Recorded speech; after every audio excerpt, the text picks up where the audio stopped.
여러분, 야곱 가문이 애굽 땅 고센 지역에서 목축업을 하면서 자녀들을 많이 낳으면서 이제 번성을 하고 있었습니다. 애굽 땅에서 야곱 가문이 큰 이스라엘 민족으로 번창하기 위한 힘찬 발걸음을 내딛고 있었던 것이지요. 그리고 시간이 어느덧 17년이 지났습니다. 야곱의 나이가 147세가 되었어요. 야곱은 자신이 죽을 날이 얼마 남지 않았다는 것을 알고 있었고, 그래서 어느 날 야곱은 요셉을 불렀습니다.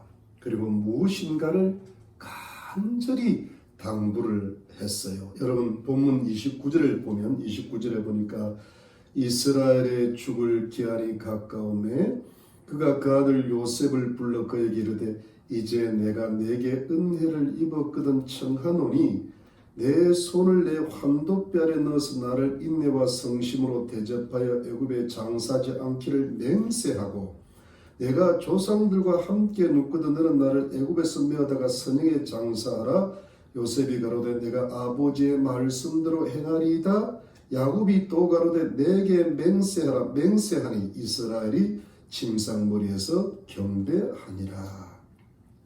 여러분, 이 야곱이 요셉에게 아주 간절히 당부를 하고 있는 겁니다. 그러면서 자신의 환도뼈 아래에 요셉이 손을 넣어서 자신을 사랑과 성심을 다해 대하는 마음으로 약속을 해달라는 겁니다. 환도뼈 아래에 손을 넣는다는 것은, 환도뼈는 요즘에 엉치뼈, 엉덩이뼈를 가리키는데, 이것은 사람의 성기의 완곡한 표현으로서 이렇게 하는 것은 약속을 하는 사람의 생명을 걸고 약속을 지키려는 지극히 엄숙한 맹세를 의미하는 것이지요. 그러니까 야곱이가 자신이 죽을 때가 얼마 남지 않았다고 생각했을 때 아들 요셉에게 아주 엄숙한 맹세를 하게 하는 것입니다. 그러면 그 엄숙한 맹세 내용이 무엇이었을까요? 자신이 죽거든 애굽 땅에 장사하지 말라라는 것입니다. 자신을 가져다가 가나안 땅의 선영에 장사하라는 겁니다. 이때 가나안 땅의 선영이란 조상들, 야곱의 조상들이 잠들어 있는 무덤, 묘지라는 뜻이죠. 아브라함과 사라와 이삭과 리브가가 잠들어 있는 그 묘지였죠. 가나안 땅 헤브론의 막벨라 밭의 굴이었습니다. 그곳에다가 자신을 반드시 묻어달라는 겁니다. 야곱은 요셉에게 이것을 간절히 부탁하면서 엄숙하게 맹세까지 시키고 있었던 것이지요. 그러니까 요셉이 아버지 말씀대로 하겠다고 했습니다. 그러니까 야곱이 자신에게 맹세하라고 합니다. 그러니까 요셉이 맹세한다고 합니다. 맹세라는 말이 3번이나 나옵니다.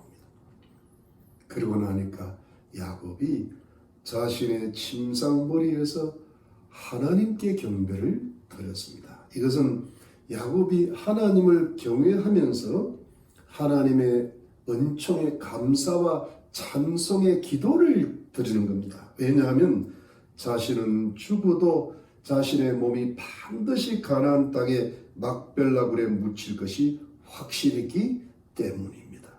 이것을 하나님께 감사를 드리는 것이지요. 여러분, 우리는 성경의 이 부분에서 야곱의 어떤 심경을 접할 수가 있는 것일까요? 야곱의 어떤 간절한 소원과 아주 엄숙한 의도를 느낄 수가 있을까요? 그것은 자신이 죽어서라도 반드시 기필코 가나안 땅으로 돌아가야 한다는 것입니다.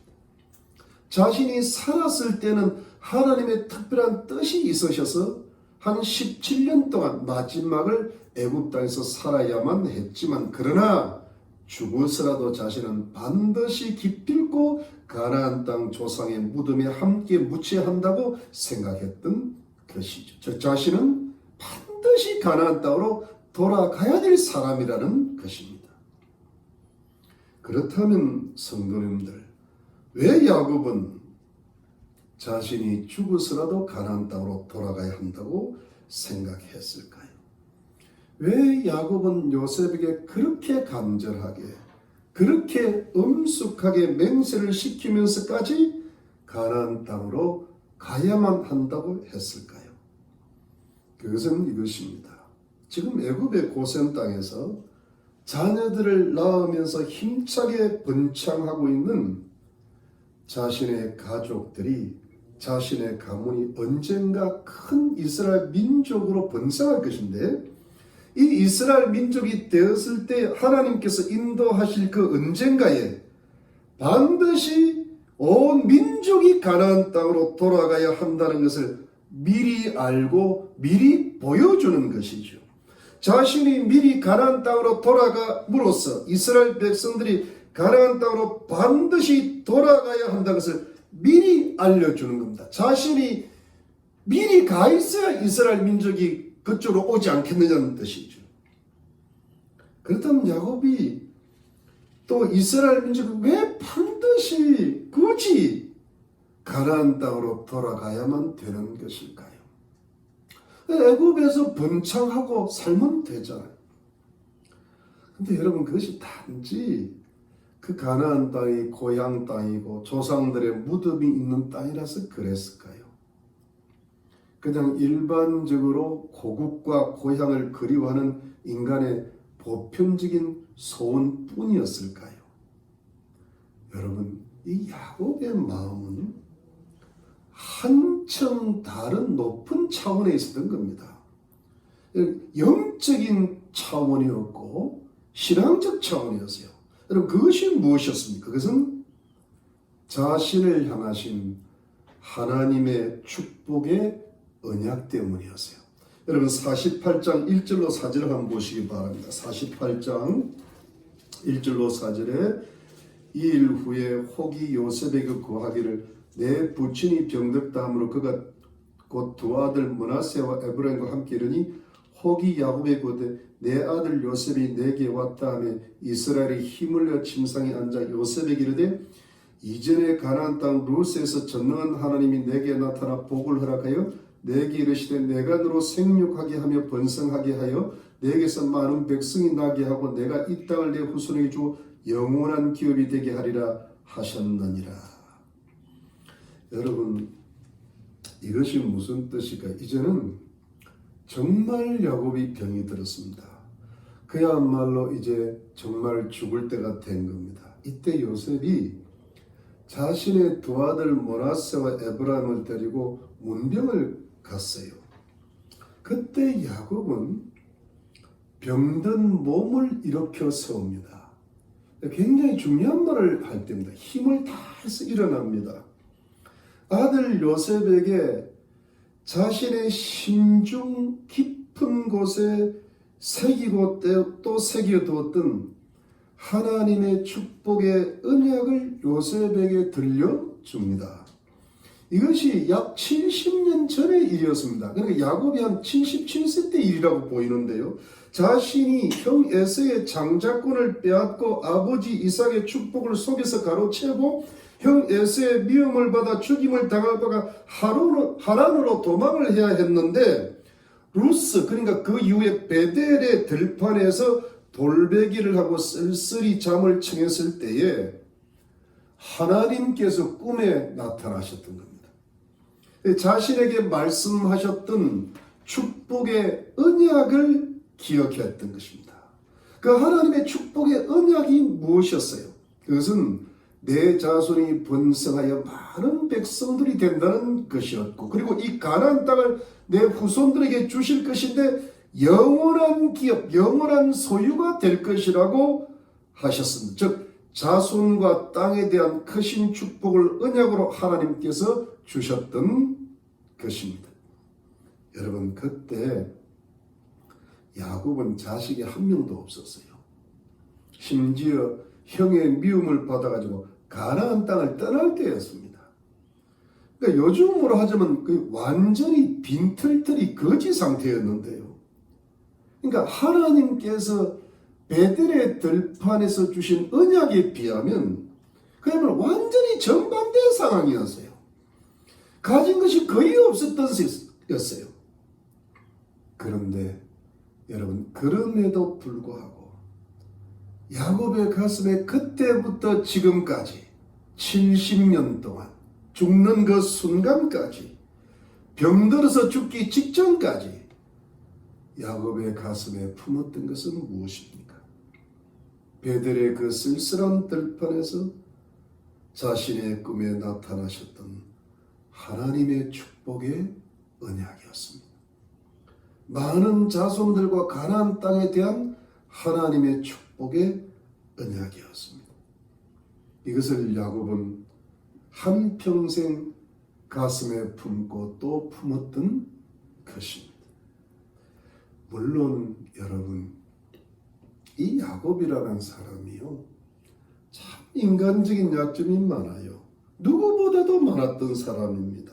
아마 우리들 중에 누구보다도 더 많았던 사람일 것 같아요. 인간적으로 너무 욕심이 앞서가지고 항상 하나님의 뜻을 거슬렸어요. 또 인간적으로 너무 깨가 많아가지고 모든 것을 하나님을 맡기지를 못했어요. 또 야비하기도 하고 거짓말도 참 잘했어요. 또 인간적으로 정은 많았는데 편견이 많아가지고 가정에 불화도 많았고 자녀들도 차별 대우하고 그러다가 온갖 가정의 우환거리도 많았습니다. 그리고 사랑했던 아들 요셉이 죽었다는 소식을 들었을 때는 살 소망까지 잃었더랬습니다. 죽고만 싶었어요. 그러나 하나님의 기적 같은 은혜로 요셉이 살아 있었고 애굽의 존귀한 총리 대신이 되어 있었고 이제는 온 나라의 백성들뿐 아니라 하나님의 백성들이 야곱 가문을 먹여 살리면서 애굽 땅에서 야곱 가문이 이스라엘 민족으로 자라나게 만드는 하나님의 섭리에 쓰임받는 하나님의 위대한 일꾼까지 되었습니다. 그래서 하나님의 훈련 속에서 고생도 참 많이 했고 세월도 참 많이 헛송을 했는데 이런 인생의 험악한 우여곡절을 겪으면서 여생의 17년을 요셉의 보호 아래 참 평안을 누렸는데 이때 야곱이 죽을 때 요셉에게 고백했던 말이 무엇이었어요? 그것이 70년 전에 하나님께서 주셨던 하나님의 축복의 언약이었습니다. 그리고 70년 동안에 그것을 가슴에 품고 살았습니다. 자손들과 땅에 대한 축복의 하나님의 언약이었습니다.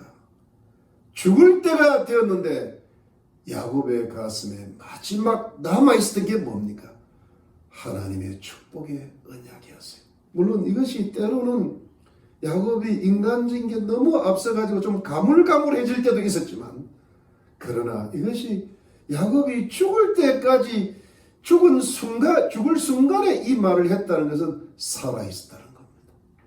축복의 언약의 말씀이 야곱의 가슴에 살아있었고 야곱이 자기 인생을 끝까지 살면서 붙들었던 것이 하나님의 축복의 언약의 말씀이었습니다.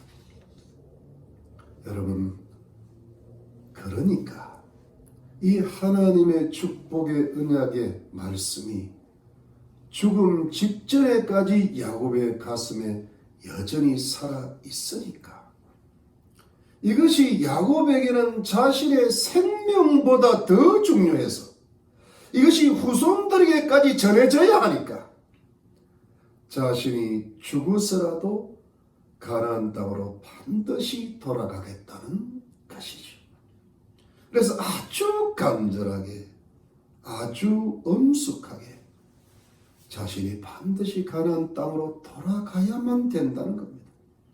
왜냐하면 그래야만이 지금 애굽 땅에서 번성한 자신의 자손들이 언젠가 가나안 땅으로 돌아갈 것이고, 그래야만이 가나안 땅이 자신의 후손들의 영원한 기업, 영원한 소유가 될 것이기 때문입니다. 그때 하나님의 축복이 완전히 성취가 될 것이기 때문입니다. 그러니까 이것은 자신의 생명을 넘어서는 겁니다.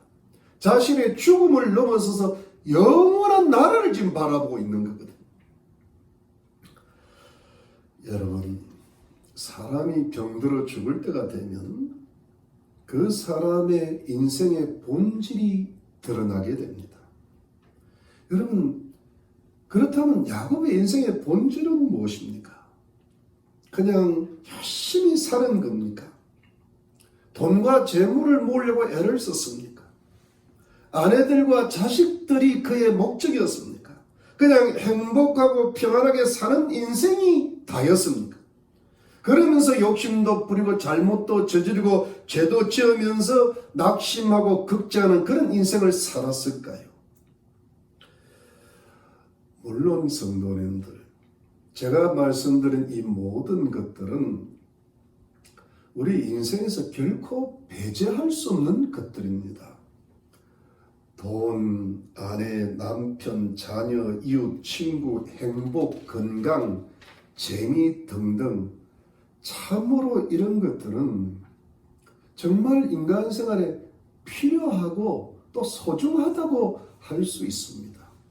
야곱도 그렇게 살았습니다. 야곱도 인간입니다. 이런 것을 위해서, 이런 것에 매달려서 인생을 죽는 순간까지 살았습니다. 인생은 이런 것을 결코 벗어날 수 없고 또 소중한 것은 사실입니다. 그러나 사랑하는 성도님들, 야곱 인생의 본질은 그것들이 아니었어요. 야곱 인생의 가장 소중한 것들이 무엇이었습니까? 야곱의 영혼의 중심에 일평생 죽을 때까지 깊이 자리 잡고 있었던 것이 무엇이었을까요? 야곱이 죽을 때 소중하게 생각했던 게 무엇일까요? 그게 돈일까요? 뭘까요? 그게 여러분, 보통 사람들이 다 그런 말을 합니다. 있어야 되겠지만 그것도 다 덧없다는 말들을 많이 하잖아요. 다 놓고 간다는 말입니다. 그러나 끝까지 붙들었던 게 뭡니까? 아니, 자기가 죽어서라도 붙들어야 될 게 뭐였습니까? 그것은 하나님의 축복의 말씀이었어요. 이 하나님의 말씀이 야곱의 축복이었고, 야곱 후손의 축복이었고, 이스라엘 민족의 축복이었어요. 그러니까 야곱은 이 하나님의 축복의 말씀을 붙잡고 죽겠다는 겁니다. 죽어서라도 하나님의 축복의 말씀을 붙잡겠다는 겁니다. 그래야 야곱의 후손들이, 이스라엘 민족이 하나님의 축복을 영원히 받을 것이기 때문입니다. 그러니까 사랑하는 성도님들, 야곱에게는 하나님의 축복의 말씀에 자신의 인생뿐 아니라 자신의 모든 후손들의 영원한 미래까지 달려있었던 겁니다. 하나님의 말씀에, 축복의 말씀에, 예를 들어 이 세상을 사는 돈도, 재물도, 아내와 자녀와 건강과 행복과 평강과 모든 것들이, 땅과 자손들이 다 어디에 달려있었다는 것입니까? 하나님의 축복의 말씀에 속해 있었다는 겁니다. 그러니까 야곱에게는 인생의 본질은 하나님의 축복의 말씀이었고, 세상을 사는데 필요한 모든 것들은 하나님의 축복의 말씀에 달려 있었다는 겁니다. 속해 있었다는 겁니다. 그러니까 야곱 인생의 중심에는 하나님의 말씀이 있었고, 그 언저리에는 세상 사는 모든 것들이 있었다는 그런 뜻입니다. 성경 사무엘상 17장 47절입니다. 또 여호와의 구원하심이 칼과 창에 있지 아니함을 이 무리로 알게 하리라. 전쟁은 여호와께 속한 것인즉 그가 너희를 우리 손에 붙이시느라고 하였습니다. 여러분, 이 다윗의 고백이 무엇을 말하는 겁니까? 전쟁은 여호와 하나님께 속한 것이라는 것이죠. 아니, 군인이 치열한 전쟁을 하는데 전쟁이 칼과 창에 속해 있는 것이지 어떻게 하나님께 속한 것입니까? 이것은 상식에 어긋나는 거거든요. 이렇게 믿으면 마치 바보같이 하나님을 믿는다고 생각한단 말이에요. 그러나 다윗의 분명한 인생 고백은 전쟁은 하나님께 속한 것이라고. 그러면 칼과 창은 필요 없는 겁니까? 필요하죠. 필요하고 소중한 것들이지만 본질이 아니라는 겁니다. 이 말씀은 어떤 뜻입니까? 아무리 손에 칼과 창이 있어도 하나님께서 함께 안 하시면 진다는 겁니다. 아무리 좋은 칼과 좋은 창과 용맹한 구사들이 있다 하더라도 하나님께서 함께 안 하시면 전쟁의 적들에게 지고 만다는 겁니다. 이게 이스라엘 백성들입니다. 요즘 말로 하나님의 백성들. 즉 다윗의 영혼에는 전능하신 하나님이 살아 역사하셨던 겁니다. 다윗의 인생을 인도하신 분은 전능하시고 살아계신 하나님이셨습니다. 여러분, 야곱의 인생도 마찬가지하세요. 야곱의 인생을 태어날 때부터 죽을 때까지 인도하신 분은 하나님이셨습니다. 아니, 죽어서라도 야곱을 인도하실 분은 하나님이셨습니다. 왜 하나님께서 야곱을 일평생 죽어서라도 인도하셨을까요? 여러분, 야곱의 가슴에 하나님의 축복의 말씀이 살아있었기 때문에 야곱의 인생의 본질은 그 영혼에 하나님 말씀이 깊이 새겨져 있었던 거예요. 야곱의 영혼의 중심에는 하나님의 축복의 말씀이 항상 살아 있었던 겁니다.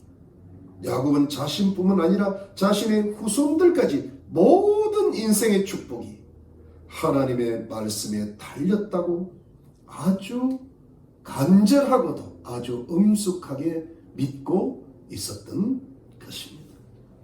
그러므로 사랑하는 성도님들, 2011년 새해를 시작하는 즈음에 우리 성도님들께 한 가지 여쭤보고 싶은 것이 있습니다.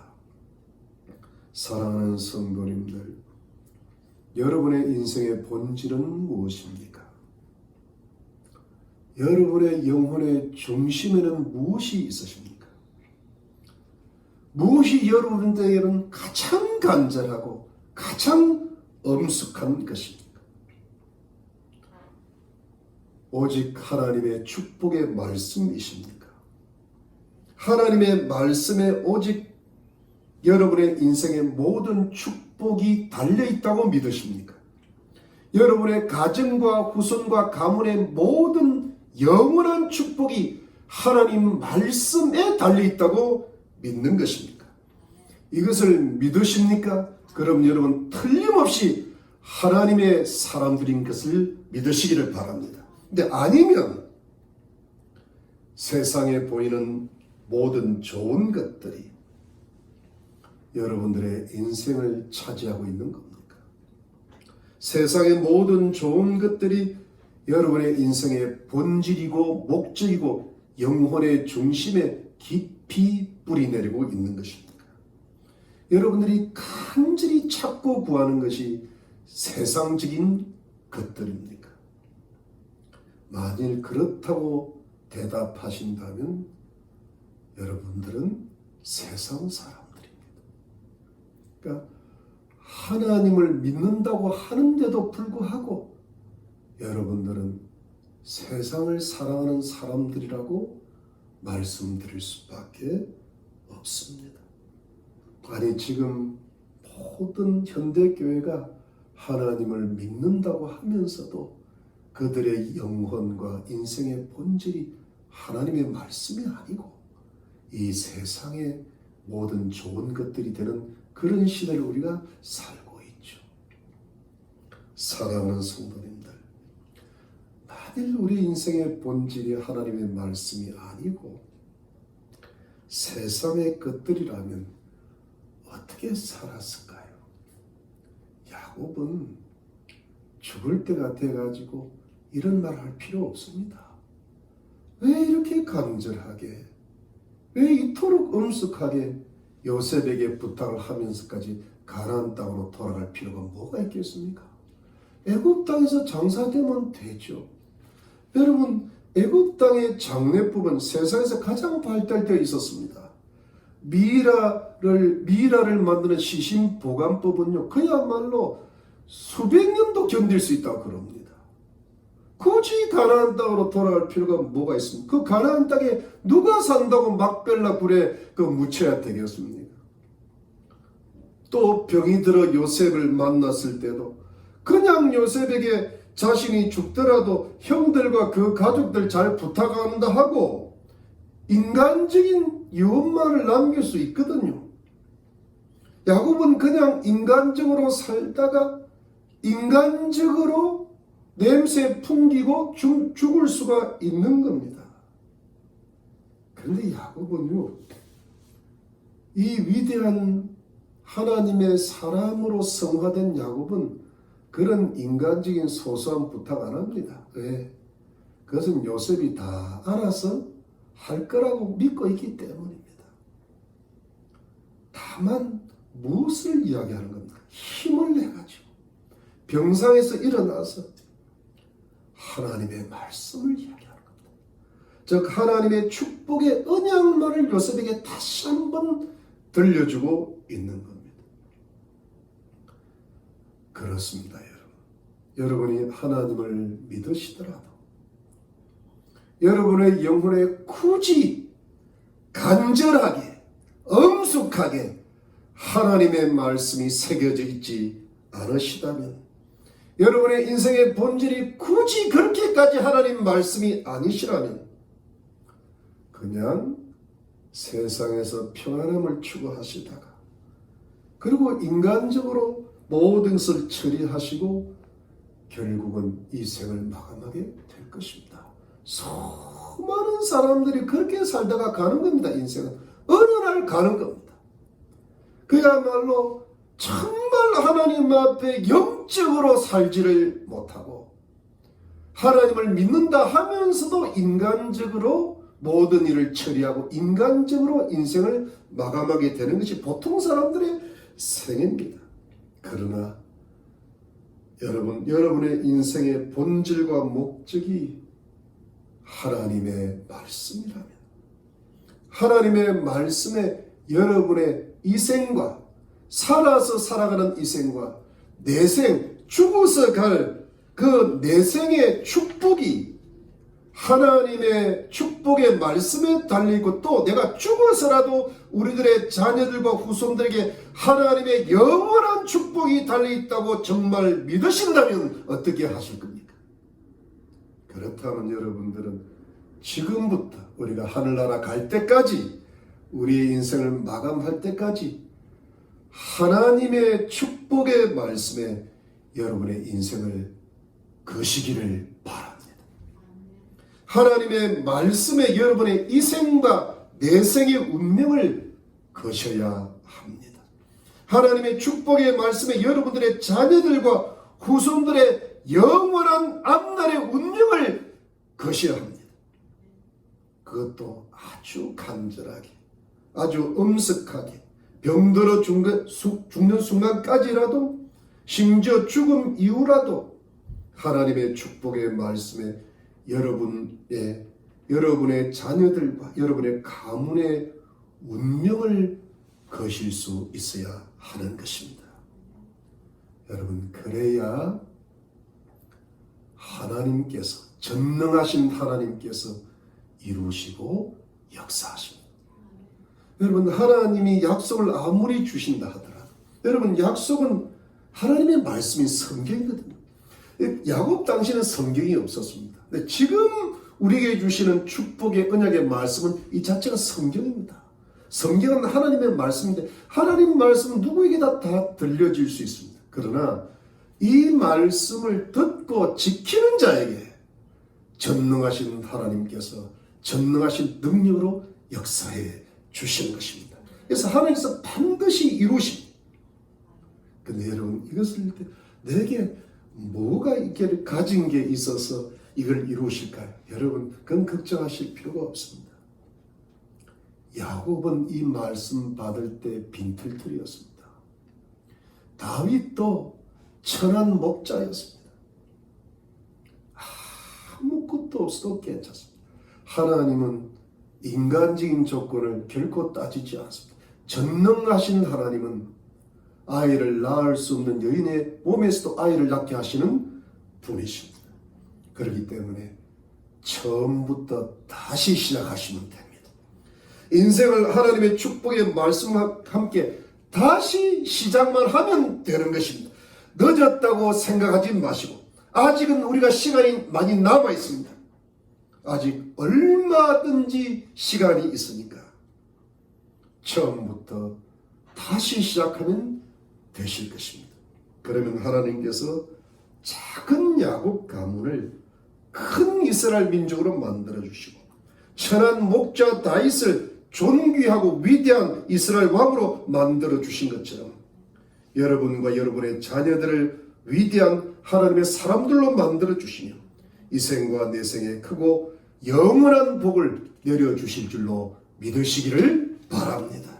그러므로 여러분, 우리가 지난 마치 야곱의 인간적인 세월처럼 말이에요. 우리도 인간적으로 여러 가지 부족한 점이 많았지만 세상에서 지나간 일들은 다 흘러보내버리시고 2021년 새해를 맞이하면서 세상을 사는 일에는 낙심할 것도 많고 두려워할 것도 많지만 그것도 다 하나님 앞에 다 온전히 맡겨드리시고 오직 하나님을 바라보고 하나님의 축복의 말씀에 인생과 우리 모든 가정과 삶의 모든 일을 다 맡기시고 다만 여러분의 가슴 속에 살아계신 하나님의 말씀을 간절하고 엄숙하게 깊이 새겨나가시기를 바라는 것입니다. 여러분, 성경 이사야서 66장 2절입니다. 나 여호와가 말하노라. 나의 손이 이 모든 것을 지어서 다 이루었느니라. 무릇 마음이 가난하고 심령에 통이하며 나의 말을 인하여 뜨는 자 그 사람은 내가 권고하려니와 그러셨습니다. 이때 여러분, 같은 장에서 성경 이사야서 66장 12절 14절에 그 결과가 나옵니다. 여호와께서 이같이 말씀하시되 보라 내가 그에게 평강을 강같이 그에게 열방의 영광을 넘치는 시내같이 주리니 너희가 그 젖을 빨 것이며 너희가 옆에 안기며 그 무릎에서 놀 것이라. 어미가 자식을 위로함같이 내가 너희를 위로할 것인즉 너희가 예루살렘에서 위로를 받으리니 너희가 이를 보고 마음이 기뻐서 너희 뼈가 연한 풀의 무성한 같으리라. 여호와의 손은 그 종들에게 나타나겠고 그의 진노는 그 원수에게 더하리라라고 하셨습니다. 하나님 말씀을 소중히 여기며 하나님 말씀을 가슴에 품으면, 그리고 하나님 말씀을 잘못 지키면 회개하고 지키는 것을 기뻐하고 하나님 말씀 자체에 떨고 나아가면 반드시 하나님의 영광과 위로가 임하신다는 것이죠. 하나님께서 우리의 모든 인생의 적들로 물리쳐 주신다고 하셨습니다. 여러분, 성경 여호수아 1장 6절로 9절 말씀입니다. 마음을 강하게 하라, 담대히 하라. 너는 이 백성으로 내가 그 조상의 맹세해 주리란 땅을 얻게 하리라. 오직 너는 마음을 강하게 하고 극히 담대하여 나의 종 모세가 내게 명한 율법을 다 지켜 행하고 좌로나 우로나 치우치지 말라. 그리하면 어디로 가든지 형통하리니 이 율법책을 내 입에서 떠나지 말게 하며 주야로 그것을 묵상하여 그 가운데 기록한 대로 다 지켜 행하라. 그리하면 내 길이 평탄하게 될 것이라. 내가 형통하리라. 내가 내게 명한 것이 아니라 마음을 강하게 하고 담대히 하라. 두려워 말면 놀라지 말라. 내가 어디로 가든지 내 하나님 여호와가 너와 함께 하느니라 하시니라고 하였습니다. 강하고 담대하게 하나님 말씀을 지켜나가기만 하면 하나님께서 항상 함께 하시고 어디로 가든지 함께 하시고 가나안 땅을 주시겠다고 약속해 주셨던 겁니다. 그래서 여러분, 우리 하나님의 백성들, 예수님 믿고 예수님 피로 죄사함을 받고 구원받은 하나님의 백성들의 영혼의 중심에는 반드시 하나님 말씀이 깊이 새겨져야 하는 것입니다.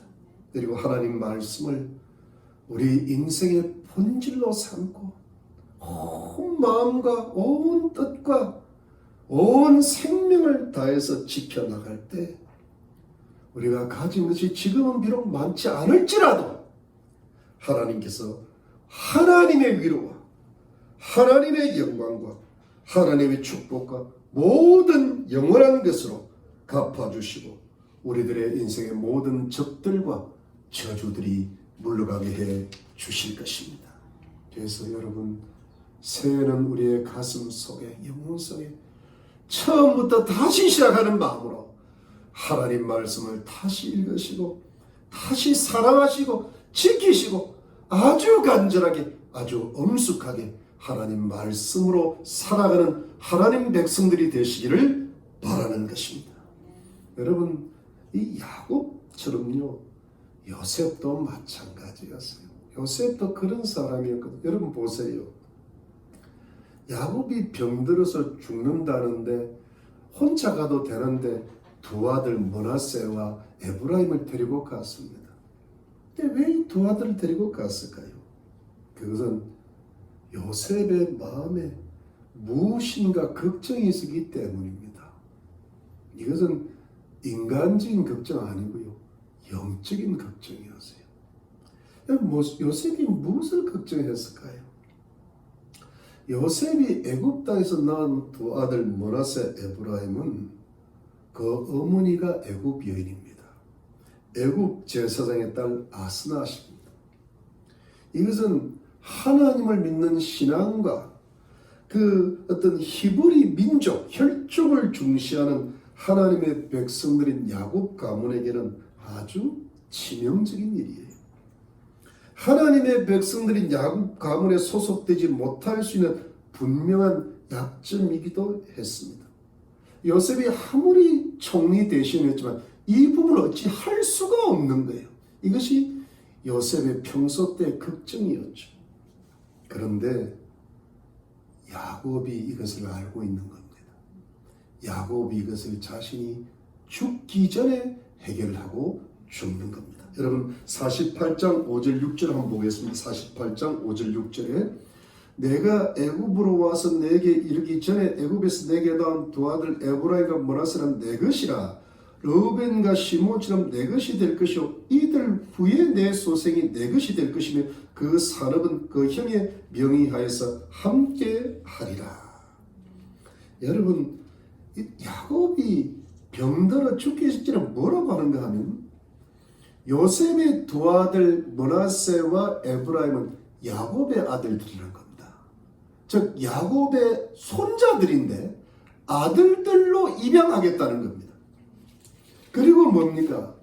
그리고 요셉의 다른 아들들, 그러니까 셋째, 넷째부터 그 요셉의 아들들이 될 것이라는 뜻이죠.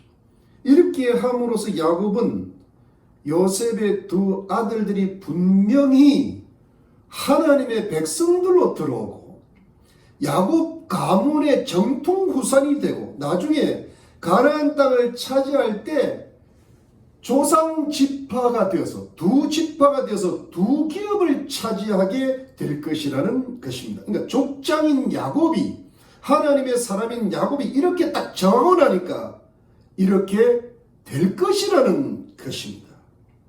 이것이 하나님의 뜻이었던 겁니다. 그래서 요셉의 근심이 완전히 없어지는 장면이죠. 여러분, 요셉의 근심이 뭐예요? 애굽에서 므낫세와 에브라임이 잘 먹고 잘 살고 출세하는 겁니까? 아니에요. 그걸 하면 이렇게 데리고 올 이유가 하나도 없습니다. 이미 므낫세와 에브라임은 요셉의 설화에서 잘 양육받고 애굽의 가장 좋은 교육도 받았을 것이고 아주 잘 살고 있었습니다. 요셉의 근심은 그런 근심이 아니었습니다. 이 므낫세와 에브라임이 애굽에서 출세를 할 수는 있지만 영적인 근심이죠. 이들이 과연 하나님의 백성들에게 소속될 수 있느냐는 근심입니다. 나중에 가나안 땅으로 돌아갔을 때 가나안 땅을 기업으로 차지할 자격이 있느냐는 근심이었습니다. 요셉의 근심은 다른 차원이었어요. 영적인 근심이었어요. 그러나 하나님께서 요셉의 근심을 아시고 아버지 야곱을 통하여 이 문제를 아주 깨끗하게 해결해 주었고, 오히려 더 두 지파, 두 기업을 차지하는 큰 축복을 받게 해 주셨던 것입니다. 사랑하는 성도님들, 이것이 어떻게 가능했을까요? 하나님께서 왜 요셉의 이 두 아들을 이렇게 축복하셨을까요? 여러분, 물론 요셉이 애굽으로 내려간 것은 그 요셉의 인생은 하나님의 크신 섭리의 가운데 있었잖아요. 그러니까 하나님의 일꾼으로 만들기 위한 과정이었고, 그 과정 속에서 요셉은 하나님을 배반한 적이 없어요. 항상 하나님을 경외했어요. 어떤 어려운 상황, 노예를 하든 억울하게 해서 죄수살이를 하든 그 고생 속에서도 하나님을 경외했고, 하나님이 주신 꿈, 하나님의 말씀이 늘 가슴 속에 살아있었던 사람이에요. 요셉의 마음에는 하나님의 말씀이 끝까지 불처럼 사라지지 않고 타올랐던 사람이에요. 그러므로 하나님 말씀이 살아있으니까 하나님께서 하나님 말씀 때문에 모든 것을 초월하게 하시고 돌파하게 해 주시는 것입니다. 여러분, 이게 무슨 뜻인가 하면 하나님 말씀 앞에는 인종도 무슨 차별도 인간적인 조건들도 아무 문제가 안 됩니다. 그게 그런 예를 들어 이방의 여인 다말도 그렇고 라합도 그렇고 룻도 그렇고 다 이방 여인들인데 하나님을 쫓았기 때문에, 하나님 말씀을 따랐기 때문에 그냥 하나님 백성들 편입이 되는 거거든요. 그러면서 이스라엘 안에서 하나님 축복을 받게 하는 것입니다. 사실 하나님 말씀을 마음에 품은 수많은 이방인들이 인종과 혈연과 모든 인간적인 조건들을 다 초월하여 하나님의 거룩한 백성들이 된 예는, 그리고 하나님의 축복을 이 세상에서도 받은 예는 성경과 역사를 통하여 무수히 많습니다. 지금 우리들도 그렇습니다. 우리가 사는 이 미국도 이방의 땅이었습니다. 그러나 예수 그리스도를 통하여 우리들이 구원받은 하나님의 백성들이 된 것입니다. 왜? 하나님의 말씀을 믿었기 때문입니다. 하나님의 말씀은 모든 인간적인 조건들도 초월하는 것이고, 하나님의 말씀은 모든 세상적인 차별들까지 초월하고 돌파하게 하시는 것이죠. 성경 사도행전 2장 39절 40절입니다. 이 약속은 너희와 너희 자녀와 모든 먼데 사람 곧 주 우리 하나님이 얼마든지 부르시는 자들에게 하신 것이라 하고, 또 여러 말로 확정하며 고라에 가로되 너희가 이 패역한 세대에서 구원을 받으라 하니라 라고 하였습니다. 그러니까 어떤 형편에 있더라도 우리가 하나님을 바라보고 하나님 말씀을 믿으면 구원을 받을 수 있다는 뜻입니다. 그리고 하나님 어떤 형편에 있더라도 하나님의 말씀을 지켜나가면, 하나님을 순종하게 하면 들어와도 복을 받고 나가도 복을 받을 것이며 그 후손들이 영원한 축복을 받게 될 것이라는 말씀입니다. 하나님께서는 하나님 말씀을 통하여 모든 인간적인 조건들을 초월하고 돌파하셔서 구원도 주시고 축복도 주시고 영원한 기업도 주시는 줄로 믿으시기를 바랍니다. 그러므로 하나님께서 하나님의 말씀을 일평생 가슴에 품고 죽을 때라도 또 죽음 이후라도 후손들에게까지도 하나님 말씀을 끝까지 지키며 지키게 하는, 정말 간절하게, 정말 엄숙하게, 정말 하나님 말씀에 떨면서 강하고 담대하게 지켜나가는 그 사람들을 지금도 찾으시고 계십니다. 하나님의 말씀을 온 생명과 온 몸을 당하여 지키는 사람들을 찾으시고 그 사람들을 기뻐하시고 사랑하시며 그 사람들을 통하여 하나님 나라를 이루어 나가시고 하나님의 축복을 베푸시며 하나님의 축복의 통로가 되게 하시는 것입니다. 그러므로 성도님들, 우리 희망의 교회 성도님들이, 여러분들이 하나님의 축복의 말씀에 인생을 거시기를 바랍니다. 간절하게 엄숙하게 다시 하나님 말씀을 붙들고 이 한 해를 새롭게 출발하시고 처음부터 다시 하나님 말씀을 붙들고 출발하시기를 바랍니다. 그러면 하나님께서 여러분들의 올해의 모든 삶과 이 생과 내생과 후손의 모든 삶에 하나님의 영원한 축복을 내리실 줄 믿으시기를 예수 그리스도 이름으로 축원합니다. 네, 기도하겠습니다. 하나님 감사합니다. 하나님, 이 세상은 인간의 생각이 많고 온갖 지식들이 난무하고 참으로 혼란스럽고 무엇이 기준인지 무엇이 진실인지가 참으로 어려운, 분별하기가 힘든 세대입니다. 그러다 보니까 우리가 하나님을 믿는다 하면서도 하나님의 말씀이 우리의 마음의 중심에 깊이 새겨지지를 못하고 우리 마음이 흔들리고 믿음이 약해지고 마치 물 위에 떠다는 작은 배처럼 우리가 요동하는 인생을 살 때가 많습니다. 정말 진지하지가 못하고 정말 엄숙하지가 못하고 정말 간절하지 못할 때가 많습니다. 그러니 우리가 어떻게 하나님의 축복을 받겠습니까? 어떻게 우리가 주의 복음을 전하겠습니까? 어떻게 우리 자녀들과 조상들이 하나님의 영원한 축복을 누릴 수가 있겠습니까? 하나님, 우리가 새롭게 시작하게 도와주십시오. 하나님 말씀에 축복이 들어있고 전능하신 하나님의 능력이 들어있다는 것을 온전히 믿게 도와주십시오.